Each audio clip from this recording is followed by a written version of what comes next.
আসসালামু আলাইকুম বন্ধুরা, আরেকটি নতুন ভিডিও নিয়ে হাজির হলাম। আমাদের এই যে হোসেন প্যানেল, আমাদের দেশটি হোসেন, এটা ডাবল ছবি। আমরা এখন ডাবল ছবিটা ক্লিয়ার করব। দেখেন, আমরা এখন ডাবল ছবিটা ক্লিয়ার করব। এখানে এই যে ডাবল ছবি, এই যে প্যানেল বাইরাবাড়ি করতেছে।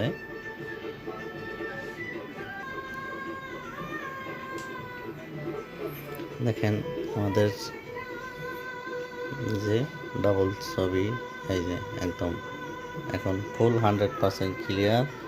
এই যে কোনো জোর ঝামেলা নাই, একদম পিওর 100% ক্লিয়ার। এখন আগে ডাবল ছবি ছিল হোসেন প্যানেল,